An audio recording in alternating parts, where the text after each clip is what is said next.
as an equipment shop manager, sometimes you have a lot of pressure on you. You need to stay within budgets. You need to diagnose machines quickly, and you need to get those machines back out there. And throughout the course of the year, if you're doing bad diagnostics and you're just buying parts and guessing at things, and then having to rebuy something else because your initial guess was wrong, that can be bad for the club, bad for your job. You're going over budget and you might be in jeopardy of losing your job. So sometimes taking the extra time to diagnose something can be the big difference of buying a $2,000 part compared to something very, very simple. A lot of times it's something simple, but you're facing the fact that you need to get the machine done quickly and you need to get it back out there. So we have an example in the shop here today that I wanted to show you.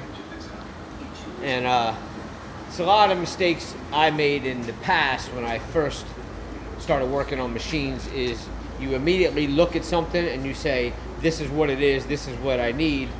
Oh my goodness, this is a $1,500 part. You order it, you replace it, and then come to find out it wasn't that. And now you're ordering another part and the machine is down even longer. This is the situation we have here. This is one example. All right, so we have this machine here. This is a Toro. I guess the make and model really don't matter for this tutorial, but this is the Greensmaster 3000. This is a triplex.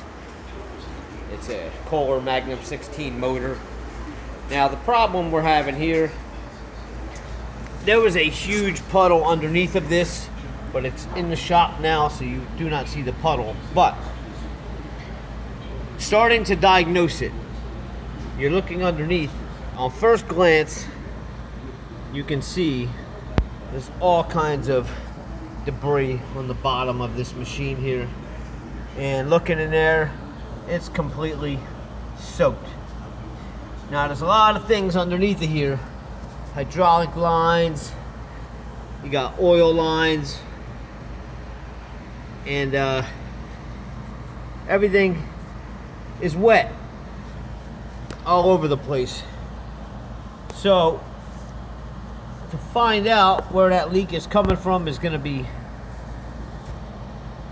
sometimes difficult, and sometimes it'll be the obvious. But with this machine, I did look at it. I mean, there's just oil everywhere. Way up there. Ugh. Back here is soaked.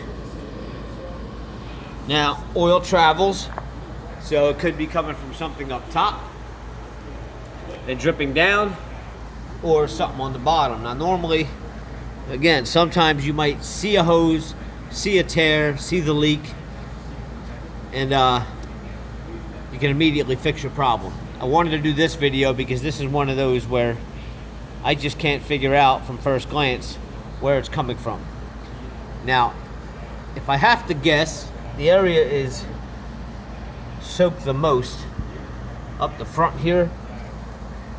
My guess is going to be probably this cylinder. But looking at the cylinder, it doesn't appear to be too wet there. Now, these cylinders are about $200, $350, depending on the cylinder and where you get it from. But if I go ahead and buy this part and that's not it, and it's just a hairline crack in a hose, then I just costed my place a bunch of money and I wasted a lot of time.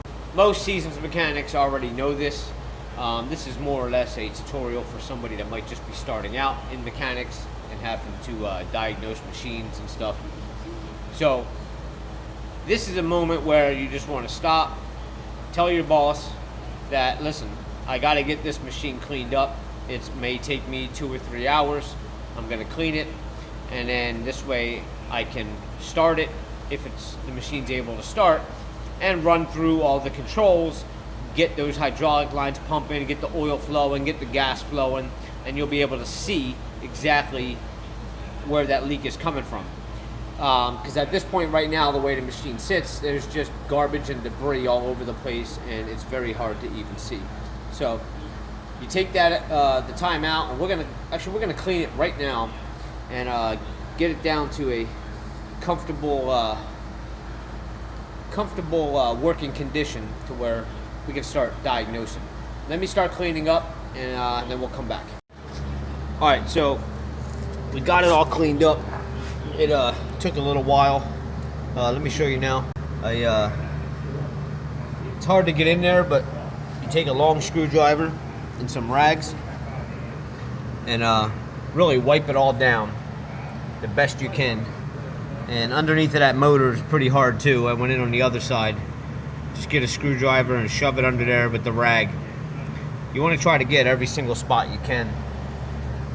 One thing that you don't want to do is you don't want to go, especially if you're in a time-sensitive situation where you need to diagnose quickly. A lot of people, the first thing they do is they'll grab the greaser or something, they'll spray it all over the machine, and they'll blast it with water. You don't want to do that. Water gets into so many crevices in the motor, and as you know, water and oil do not mix well. So what's going to happen is when you start that machine, the water all over the machine is going to vibrate and drop down there. It's going to blend in with, even though it looks like there's no oil on the base, there still is. We just dried it up.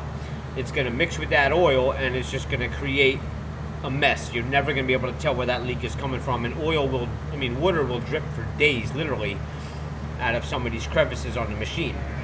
So do not rinse it off with water unless you're on a 110 degree summer day and you have the time to let this thing literally dry and sit outside for hours and hours.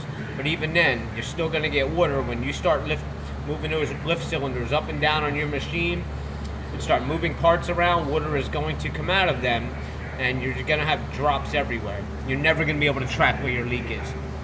So just wipe everything down by hand the best that you can. And the next step, what you want to do is either you can see it in another one of my videos, is you take some baby powder and you blanket the hole underneath of that motor there and all the moving parts where you think your leak is coming from. Coat it with some baby powder. The reason because when that starts leaking, you will see the trail in the baby powder, or you'll see exactly where the drips are coming from. And it also helps soak up some of the oil too if it is leaking. But what you can do now is pretty much start the machine and just start activating everything and come back and take a look, and you'll be able to see more clearly now with everything dry exactly where your leak is coming from. And that's going to save you money in the long run. It took me about 45 minutes to clean this machine up, but I'll be able to diagnose precisely now exactly where that leak is coming from without buying all kinds of parts and guessing and costing my establishment a ton of money, especially if it's your own machine and you're on a budget. You don't want to be buying parts that you don't need. All right, so we're going to fire this thing up, and we're actually going to see where that leak is coming from. My thought was the lift cylinder, but we're going to find out. All right, so we ran the machine, and now we're going to look underneath here. Let me see what we got.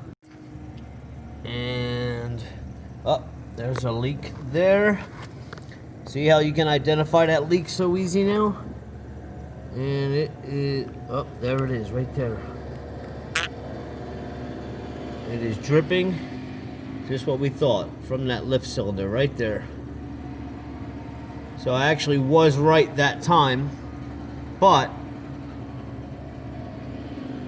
had I not been right and ordered something else, it can be costly. And not only that, keep the machine down longer, but by taking the 45 minutes and cleaning up, we are 100% confident now that that's where our leak is coming from. And that's it. That is the quick tip of the day.